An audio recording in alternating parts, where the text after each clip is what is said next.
Assalamualaikum warahmatullahi wabarakatuh.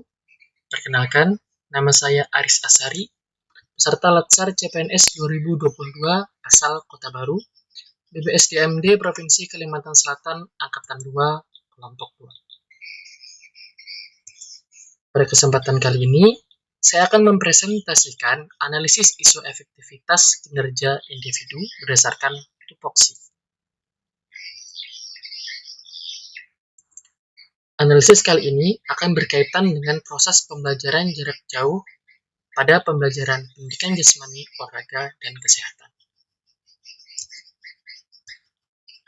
Secara garis besar, presentasi kali ini akan dibagi menjadi 4 bagian. Yang pertama yaitu identifikasi masalah, yang kedua metode USG, yang ketiga analisis Fishbone, dan yang terakhir adalah SWOT.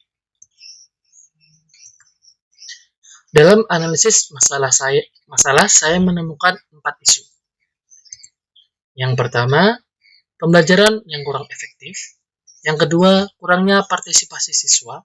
Yang ketiga, kurang efektifnya pengukuran hasil pembelajaran. Dan yang terakhir adalah kurang mampunya literasi dan memorisasi siswa.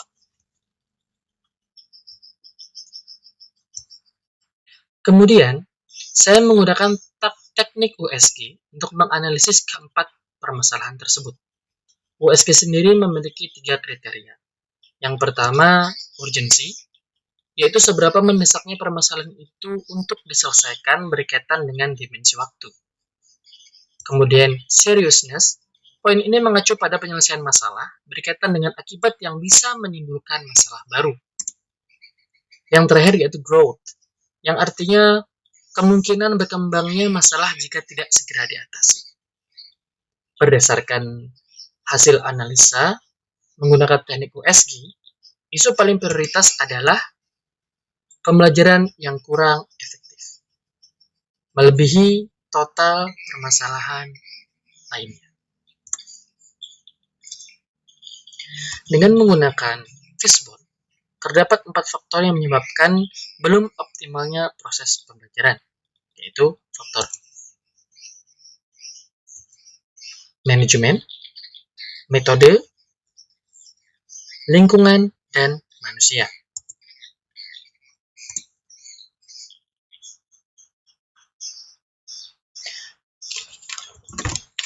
Kemudian terdapat 3 dampak yang ditimbulkan bila permasalahan tidak segera diselesaikan.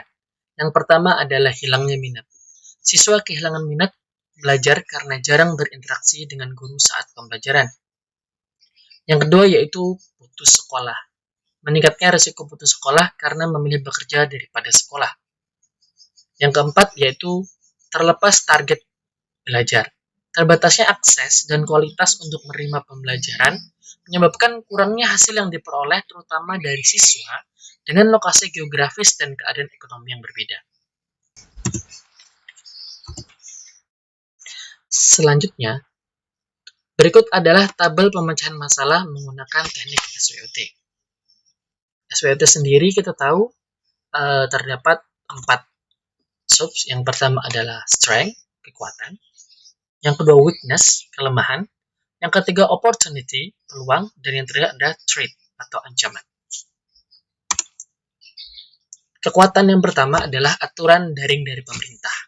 Pemerintah memberi batasan atau fasilitas daring untuk memudahkan para siswa dan pendidik untuk melaksanakan sistem pendidikan.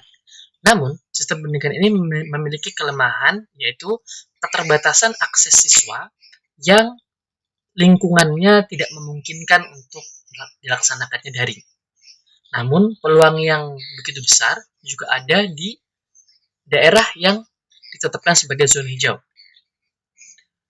Dari ketiga sub pertama, yaitu strength, weakness, and opportunity, ancaman besar yang terjadi adalah hilangnya minat sekolah karena siswa kesulitan dalam belajar. Selanjutnya, harapan masyarakat akan berakhirnya pandemi. Kelemahannya siswa bukan dari keluarga berada. Dan peluangnya adalah bantuan kuota dari pemerintah. Nah, dengan harapan besar masyarakat mengenai berakhirnya pandemi ini, sangat membantu dalam menyemangati siswa.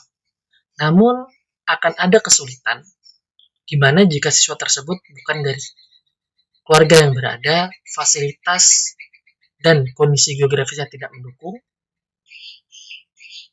walaupun kita mempunyai opportunity, yaitu peluang, berupa bantuan kuota dari pemerintah, tentu tidak akan berguna jika kondisi dari siswa, keadaan dan lingkungannya tidak mendukung. Dan ancaman terbesarnya adalah putus sekolah. Dan yang terakhir adalah dukungan orang tua akan pembelajaran luring. Dengan weakness penggunaan kuota besar, dengan peluang dibentuknya satgas sekolah, dengan threat terlepasnya target belajar. Kekuatan di sini berupa dukungan orang tua akan pembelajaran luring. Orang tua sangat berharap bahwa pembelajaran luring akan bisa segera dilaksanakan. Nah, untuk itu, untuk mendukung semua itu, pemerintah memberikan sejumlah kuota atau fasilitas berupa kuota kepada siswa, namun lagi-lagi terkendala masalah lingkungan dan geografis. Lalu peluang yang terjadi adalah memperkecil atau mempercepat proses luring dengan memperketat protokol kesehatan di sekolah dengan dibentuknya satgas yang ada di sekolah.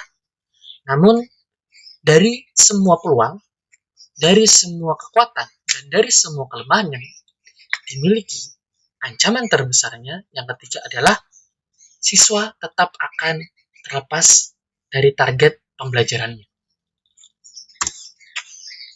Selanjutnya, berikut adalah alternatif penyelesaian. Yang pertama, proses pembelajaran dijadikan menjadi semi daring. Semi daring dibagi menjadi 3 pemecahan masalah. Yang pertama, pendidik bisa langsung menjalin komunikasi aktif dengan orang tua mengenai pengawasan dan memperhatikan setiap proses pembelajaran agar siswa mempunyai semangat untuk belajar. Yang kedua, memberikan print out tugas kepada siswa dalam jangka waktu tertentu. Untuk yang kedua, memang benar-benar sudah dilaksanakan di beberapa sekolah.